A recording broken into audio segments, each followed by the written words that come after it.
Hello YouTube, this is Mr. Gibson Guy here, bringing you a video. Today, this is my last chance here to make a comparison video here.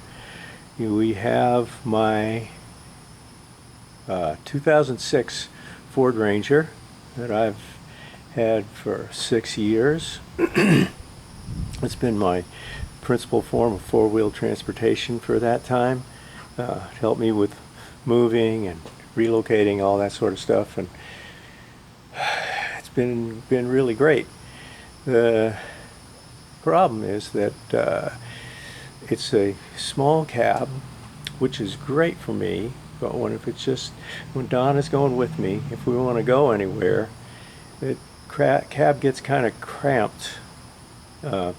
We have to carry whatever we want to bring with us in the back, which is okay as long as it doesn't, I'm not worried about it getting wet or dirty or anything like that, leaving stuff in the back of the truck or stolen if you stop somewhere. But we discussed it and decided it's probably the right time to think about something else and still keeping the whole truck in mind. And so that's where we ended up. This is the replacement here. This is a 2022 Ford Maverick pickup truck that I'm going to use, and I'm going to take us on a little tour of comparing these two trucks today, just so you can see a lot of difference in age, a lot of difference in trucks, but a lot of similarities too. First of all, this Ranger here is not an XL or it's not an XLT. It is just a Ranger. And the Ranger was a truck that Ford didn't sell to regular customers. This was a fleet model that they sold only in fleets to companies that bought a number of them. And this belonged to I don't know, a pest control company or something like that. I don't know where it came from, but they had it for a while, and then they sold it, and I got it, and I was thrilled to death with it because it was just exactly what I wanted. Now, let me show you here what I'm talking about. Okay, let's open up here and take a look inside. Here we have the seats, and you can see these seats are vinyl. Well, some people don't like vinyl. I like vinyl seats.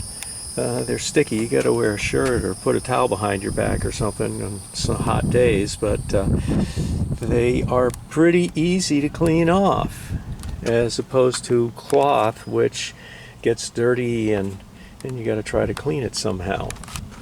Also, we have here 5-speed manual transmission, and we have an air conditioner, which works very well, and we have AM/FM radio in the vents. Alright, so this is really basic. How basic is it?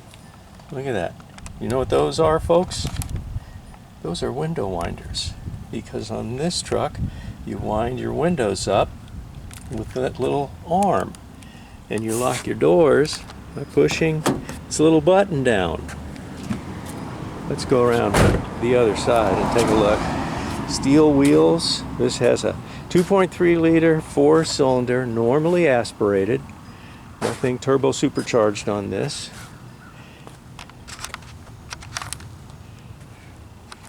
And the front tires are still good. Here we go. Look at that. No XL, no XLT. It's just a Ranger. And then we'll come around to the driver's side. And we got the light switch there and a dimmer for the instrument panel, turn signals, and then you got your dashboard. Speedometer, fuel, temperature, and tachometer. And you get a little display in the middle. And there's a little hood here, and that's it. Rearview mirror, and you're right against the back window, like that. Now this goes up like that. There we go. And there's a little bit of storage back there. I usually keep a toolkit there, but I've moved the toolkit now. And there's some speakers there And then we have the important part. Oh yeah, this is the sad part here I'm going to miss.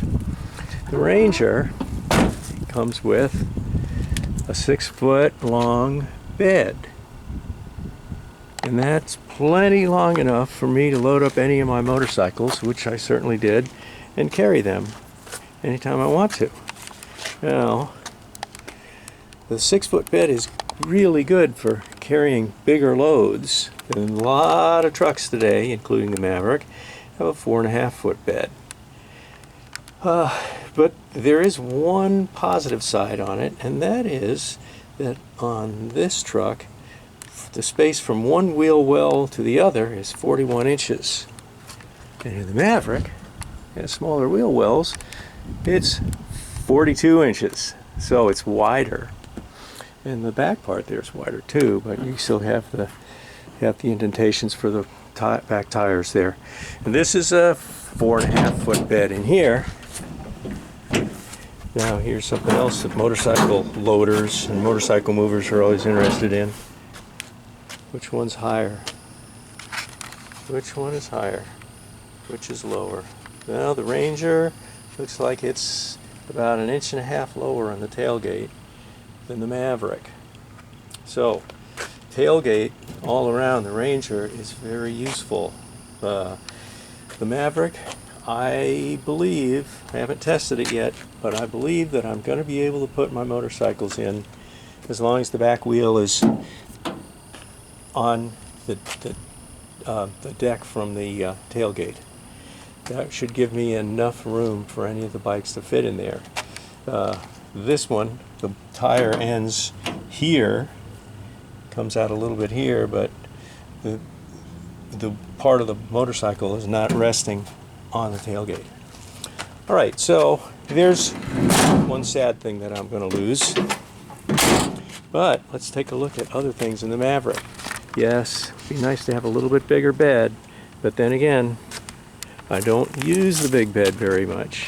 I don't use it much at all. So, now I told you this was a base Ranger, and this is not quite a base. It's an XL, but not quite a base Maverick. Here we go. There's this cool little thing here that looks like it's functional, but I don't think it lets air in or out. But it's a good idea. Now, this Maverick is not the hybrid. It's basic. Other than that, it's a base model, base XL. It's not a Lariat, obviously. It has the base steel wheels on it. You know, one thing I found out, there are people on YouTube that actually believe that alloy wheels are stronger than steel wheels and they're more durable. And I hate to break it to you, but that's not the case. Steel wheels are the real wheels. The alloy wheels are good profit makers for the company, people that think they want them. But the toughest wheels are going to be steel wheels, and that's what I got here. Now, what makes this not the base model is that it has the 2.0 EcoBoost 4-cylinder engine in it that maxes out at 250 horsepower, which is about double or a little bit more than the Ranger. This has a lot more get up and go than the Ranger does. But with gas prices between $4 and $5 here, I go very, very light on the gas pedal when I'm driving this. Right now, it's telling me I'm getting about 26, 27 miles per gallon in town, and I'm happy with that. My Ranger would be getting, 23, 24 if I was lucky riding around in town. On the highway, I've had the Ranger as high as 29 miles per gallon, and I have not gone any highway cruising with the Maverick, but I'm going to figure I'm estimating it'll be about 30 miles per gallon highway, which is great. It's much more comfortable than the Ranger was, and it's got a lot of room inside. The room inside, let's take a look. Let's see here. Okay, door, And another door. My whole life, I have never owned a vehicle with 4 doors until this Ranger. I have never owned a vehicle with an automatic transmission until this Ranger. No clutch. Boy, it feels very strange to me. I'm getting the hang of it. It's possible. And look at this. Electric door locks, power windows, speakers. The stereo sounds great in this. Still trying to figure out how to get my phone to play music through it, but I don't know how to get my phone to play music anyway. Supposedly they can do that. That's what young people tell me. You can't see this now, but the dash is basically, there we go, the same thing as the Ranger, pretty much. Speedometer on the right, then a fuel gauge, temperature gauge, and on the left is the tachometer. And we get a little digital display. It says driver door ajar, what do you know? And it gives a little readout for your transmission, the pernandle right there. And it has this little screen here, which could not put off getting life insurance any there we longer. go, the radio. An agent offered us a 10-year... There, audio off. There. So, with that, we can see, I feel right at home, except that I'm not used to these kind of things here. All these controls on your steering wheel. And then you got controls on your windshield wiper wand. And you got controls all over the place here, and there's all kinds of different things you can do here. One of them puts it into eco mood, and one of them takes the brake off or puts the brake on or something. All I know is it's got this little tray right here that you can put your cell phone in. I like that. It stays right there. And then when I get text messages, it shows them up here. So I can read text messages, which should do anyway. All right. Donna really likes the seat. She thinks it's very comfortable. These are cloth seats, so we gotta make sure we keep them clean. But we're not using this as a work truck anyway. Then, hey, you know what? I am a grandfather. My daughter had a baby at the end of last year, who I still need to go and visit. But when we visit, we can all travel in the truck because I have a back seat now. Isn't that exciting? And lift that up, let go of that. Then you got storage for stuff that you don't want to know about, or your toolbox, or your jumper cables, things like that. And almost completely flat floor. That's one other thing I would mention about this Ranger, is that it has front wheel drive, but it does not have rear wheel drive. It's not an AWD, all wheel drive. It's a front wheel drive only. And some people will say, well, why did you get that? Why didn't you get the all wheel drive? Well, there's a bunch of reasons. One is it's more expensive and I'm a cheap bastard. And another is that it's a lot more weight and you're going to get worse gas mileage, and I'm a cheap bastard, so I don't go with any of those things. It's going to be more insurance for that. It's just more of a whole lot of stuff. There was construction yesterday and we went through a mess here, and I've been cleaning this up ever since that, and that's a shame. I hate seeing that. So I don't like doing that just when there's a little bit of construction. I'm sure not going to take my truck out, scratch it all up in the woods, try to get stuck. That's not anything that interests me. So, two-wheel drive it is, front-wheel drive. It handles really well. It has independent rear suspension because there's no drivetrain on the back wheels. So it really handles amazingly. The Ranger handles like a pickup truck, especially when there's no weight in the back, there's no traction on the back wheels, and it's rear-wheel drive. So if it's wet or anything like that, you go spinning all over the place. Just wag your tail out there easily with the Ranger. Nothing like that on the Maverick. Maverick really, well, it really is pretty amazing performance to me. Every time I drive it, I try to stay off the pedal as much as possible, but boy, it really can kick up and go. That turbocharged engine. And then we have this other subject people ask about, well, why didn't you get the hybrid? That's the better drivetrain. And there's a number of reasons why I didn't get the hybrid. One of them is that I wanted to get the truck in my lifetime. I ordered this in January, it came in April, and I was really thrilled that the order could be done so quickly and so successfully. If I'd ordered a hybrid, well, they cut off in December the taking orders, so I never would have even gotten on that. I'd have to wait for them to take orders next month in August of to order a 2023 hybrid. So people that want those, there's a few people that got them, but most people don't. And I'm telling you, I don't think that when you finally get it, if it does actually come through and Ford builds it, you're going to be sorry when you get it. You really are.